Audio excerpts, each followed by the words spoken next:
आगे महाराज राजा सगर की कथा आती है।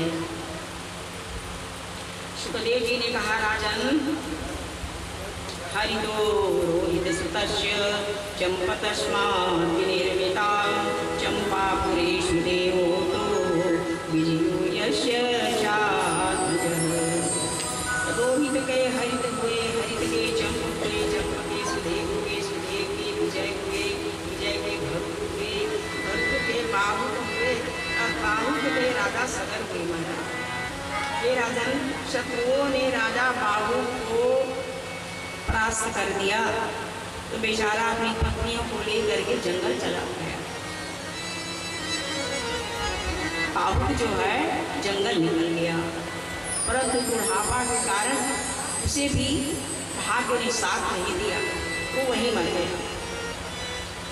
अब रानी गर्भवती थी तो उनके गुरु जो और ऋषि थे ना, वे रानी को सती होने नहीं दिया, क्योंकि गर्भणी जो स्त्री होती है उसे कोई अधिकार नहीं है सती होने का, क्योंकि उसकी गर्भ में शिशु है। तब और ऋषि ने रोक दिया महाराज।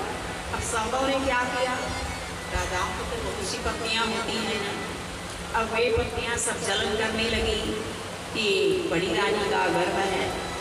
उन्होंने क्या किया, सब षड्यंत्र करके रानी को जहर खिला दिया ताकि बच्चा दोनों समाप्त हो जाए। परंतु ये दोनों मरे नहीं सज्जनों, जहर के साथ में बालक का जन्म हो गया।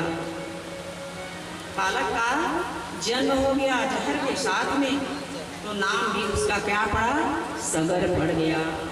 गर यानी विष होता है, अब इसके साथ में जन्म लिया, इसलिए नाम सगर हो गया, सगर हो गया।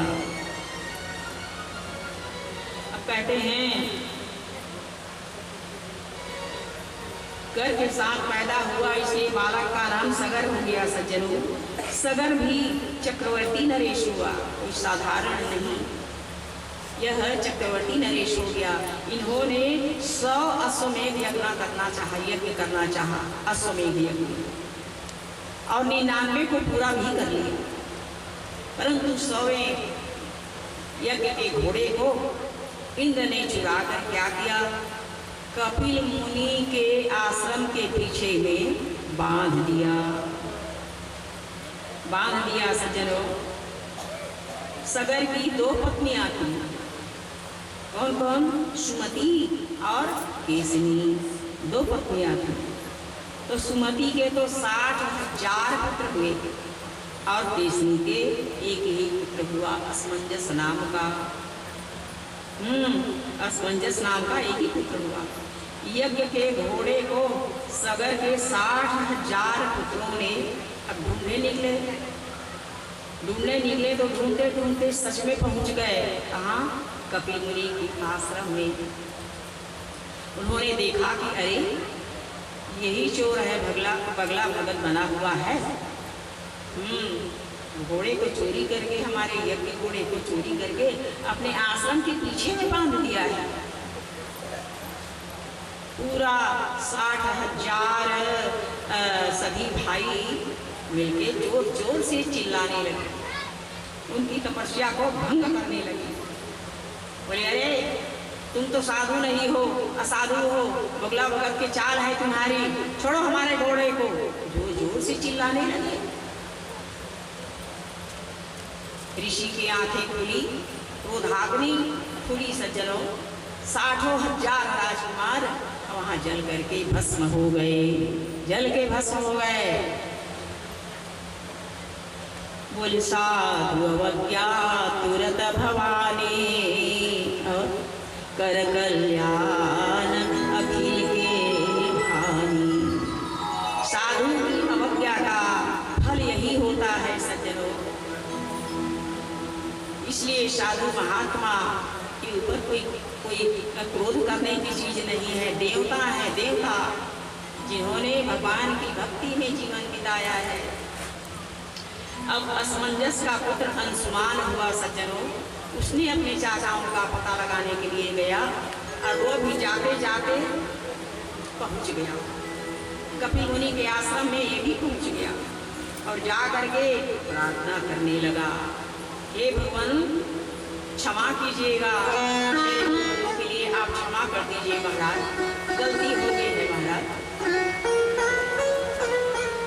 उन लोग महात्मा की स्तुति करने लगे, हाथ जोड़कर क्षमा मांगने लगे। तब महात्मा भी तो भगवान की तरह दयालु होते हैं, परम दयालु होते हैं, है ना। तो उन्होंने कहा, पुत्र रुको रुको, तुम्हारी वाणी तो बहुत मधुर है, मैं तुम लोगों की सभी गलतियां माफ कर दिया, तुम्हारी गलती माफ हो गई, तुम्हारे पूर्वजों की गलती माफ हो गई। पुत्र तुम अपने पूर्वजों के ये यज्ञ पशु को ले जाओ, जाओ सहर्ष ले जाओ, मैं कहता हूँ। अब सुनो, तुम तपस्या करके गंगा जी को लाकर अपने पूर्वजों का उद्धार करना। अस्वयं नियतान्वत् पितामहः सोस्तवः इमे च पितरो दग्धा गंगाभ्यो हन्ति नेत्रम्। हाँ, तुम लोग जाओ बेटा और गंगा जी को प्रसन्न करके लाओ। अंशुमान की स्थिति को सुन करके कपिल देव जी बड़े ही प्रसन्न होकर सज्जनों कहा, हे पुत्र जाओ, तुम्हारे पितामह का यज्ञ पशु है, इसे तुम सहर्ष ले जाओ, जाओ ले जाओ जाओ। तब अंशुमान ने घोड़े को लेकर आया सज्जनों, सगर ने यज्ञ की जो शेष क्रियाएं थी उसको पूरा किया और गंगा को लाने के लिए अंशुमान ने तपस्या की, परंतु गंगा जी उस समय प्रसन्न नहीं हुई सज्जनों। उसके बाद फिर अंशुमान के बाद में दीप ने किया, बहुत दिनों तक के दीप ने भी तपस्या की सज्जनों, ये भी गंगा जी प्रसन्न नहीं हुई। पश्चात भागीरथी जी तपस्या में बैठे, दीप का पुत्र भागीरथी है। जब तप करने के लिए बैठा सज्जनों तो मन में संकल्प कर लिया, क्या, हे गंगा मैया आपको धरती में आना है, मातेश्वरी आप प्रसन्न होइए, आइए, मैं तपस्या में बैठ रहा हूँ, जब तक आप इस धरती में नहीं आओगी तब तक मैं यहाँ से उठूंगा नहीं, भले ही मेरा प्राण चला जाए परंतु आपकी धरती में आए बिना उठूंगा ही नहीं। संकल्प कर लिया सज्जनों और तपस्या में बैठ गया। और केवल गंगा जी को ही नहीं, गंगा जी और शिव जी दोनों को प्रसन्न कर लिया। गंगा जी ने कहा ना, हे पुत्र, अरे मैं तो चली जाऊंगी, लेकिन मेरे जो धारा छूटेगी, प्रचंड धारा बहने लग जाएगी, तो फिर उसको थामने वाला कोई सामर्थ्यवान पुरुष चाहिए ना, तो कौन है मैया आप ही बता दीजिए। तो बोले भगवान भोलेनाथ के सिवाय धरती में कोई नहीं है। तब भागीरथी ने भोलेनाथ की भी तपस्या की, तो भी मनाया, हे प्रभु जागिए, समाधि से उठिए ना, हमारे पूर्वजों का उद्धार करने में मदद करिए। तब लोगों को प्रसन्न कर लिया सज्जन। भोलेनाथ ने कहा, पुत्र मैं प्रसन्न हूँ, जाओ मैं तुमको एक रथ देता हूँ, तुम पैदल नहीं चल सकोगे क्योंकि गंगा सागर बहुत दूर है यहाँ से, जाओ मैं तुमको रथ देता हूँ, रथ में तुम आगे आगे जाना और तुम्हारे पीछे पीछे गंगा जी जाएगी। रथ दिया, तब गंगा जी की प्रचंड धारा वहाँ से छूटी सज्जनों। भगवान भोलेनाथ ने अपनी जटा में समेट लिया, गंगा जी सीधा उतरी हैं भोलेनाथ की जटा में। अब बस जो ही गंगा जी जटा में समाई है, तब भोलेनाथ ने क्या किया, जटा को बांध लिया, फिर तपस्या की, फिर प्रार्थना की भागीरथी ने। तब भगवान ने अपनी जटा खोल दी।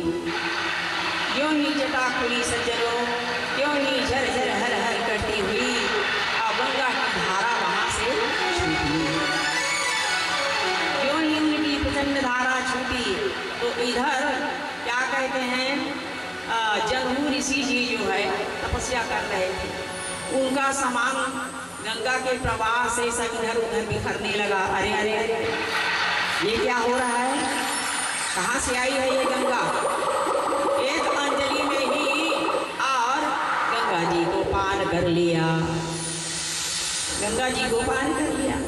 अब उधर भागीरथी जी आगे भी थे रथ में। अरे कैसे नहीं आ रही है गंगा जी? कहाँ चली गई, कहाँ चली गई? फिर तो आकाश में नहीं चली गई। ढूंढने लगे, ऋषि को देखा कि ये तप कर रहे हैं, इन्हीं से पूछा जाए। जा करके हाथ जोड़ के, महाराज क्षमा करेंगे, एक बात पूछूं? हाँ। आपने गंगा जी को देखा है क्या? हाँ देखा है। कहाँ है? इधर गई है, मेरे पेट के अंदर गई है। मैंने उसे पान कर दिया। क्यों पान कर दिया? अरे अपनी धारा से मेरी तपस्या का सामान कोई बहाने लगी थी, इसलिए मैं पान कर दिया। तो बोले महाराज जी कृपा करके आप उन्हें बाहर निकाल दीजिए महाराज, क्योंकि मेरे 60 हजार पूर्वज लोग राख बन करके, जल के राख बन करके पड़े हुए हैं। राख की ढेरी लगी हुई है महाराज।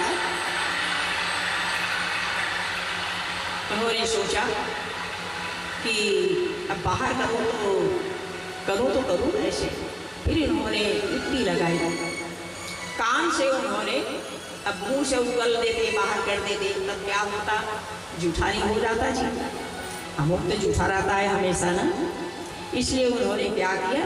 कान की ओर से बाहर निकाल दिया। तो जन्मू ऋषि ने यह कार्य किया तो एक नाम हमारी गंगा जी का जानवी नाम पड़ गया। बोलिए जानवी गंगा मैया की जय। सज्जनों, उसके बाद आगे आगे भगीरथ जी और पीछे पीछे गंगा जी। कहाँ तक गए? ओ गंगा सागर, जहाँ आप हम सभी दर्शन करने जाते हैं, गंगा सागर जाते हैं, दुर्गम स्थान है। कपिल जी जो है समुद्र के भीतर देवती माता के पुत्र है ना, अभी परसों सुने थी कथा। ये वही भगवान है कपिल नारायण जी, जिन्होंने शांति शास्त्र की रचना करके अपनी माता का उद्धार किया था। जाते जाते पहुंच गए कौन? भागीरथी जी, और गंगा जी भी वहां पहुंच गई और अपनी पवित्र धारा से सज्जनों सभी इतनी राख की जो ढेरी पड़ी हुई थी, उनके पूर्वज उन सभी को बहा करके स्वर्ग में भेज दी। बोलिए गंगा